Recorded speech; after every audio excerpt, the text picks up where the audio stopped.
it's quite different. And at the same time, of course, you're looking at the same markets and you're trading some of the same instruments. So if you lose 10 million tons of corn in the harvest in Brazil, that impacts everyone, right? And you want to know about it.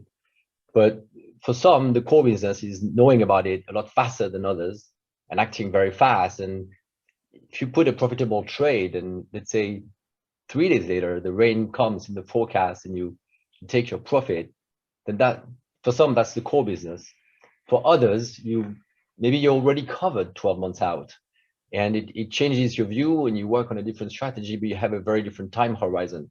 And so the need for data is also very different. The need for fast access to data is also quite different. I think a big difference as well is on the cash side of the business, on the physical side of the business. If you trade cargoes yourself, you also need data on a much more granular level. Maybe it's port by port, it's different regions, etc. Whereas if you're more global or if it's more for hedge instruments, that's further away from your core business, it's more the big picture that matters to you. And so again, the data is going to be different. And I would say another key difference, back to that sort of time frame or time horizon, that also drives the type of data you want. Is your trading strategy about what happens in the next 1 week to 3 months, or is it about the next 1 year, 2 years?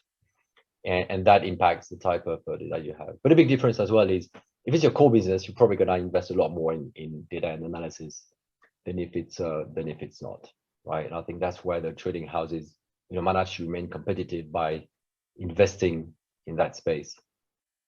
Yeah, maybe I should have said that at the start, right? But I'm not talking in any capacity representing the company.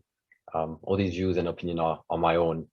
So some of these spaces I think are very exciting is the continuing analysis and application of satellite imagery, right? And using satellite imagery, for instance, in agriculture, was probably there pretty much as early as we had satellites, right?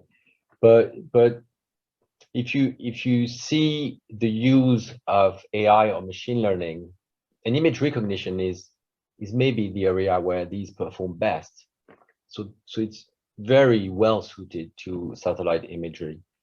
And what's hard, and that brings me back also to how the industry is evolving and finance versus commodity trading houses versus the FMCGs, for instance, is if you have the capacity to handle a huge amount of data and to do AI or machine learning analysis yourself or through partners, then you can be at the forefront. You can be one of the first to do that, and then you can get the early gain.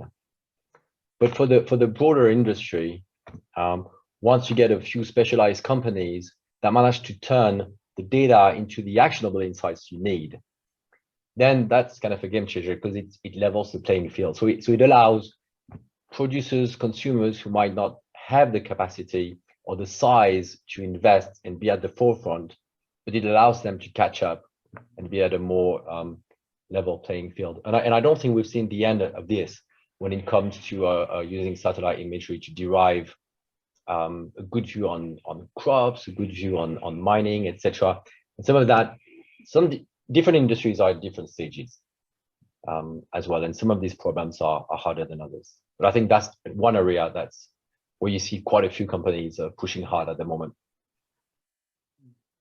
So the pivot is the biggest change that BP has undertaken in 100 years of business. We are moving from an integrated oil company to an integrated energy company. And getting BP to net zero by 2050 and helping the world get to net zero is the right thing to do for the planet and also our company and our shareholders.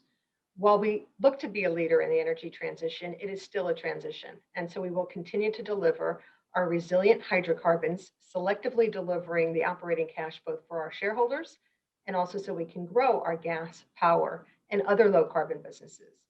This means we need new capabilities, competencies, investment, and technologies in areas that have not been primary in the past. Additionally, we're going to require more digital tools and the ability to leverage the massive amount of data the company has to drive the greatest value and insight. Finally, we're going to aim to help our customers and partners get to net zero as well. And so we want to be a solution provider in this space. And a great example is our partnership with the City of Houston in helping them achieve their net zero ambitions. And also, we provide renewable energy to many end users, including Amazon.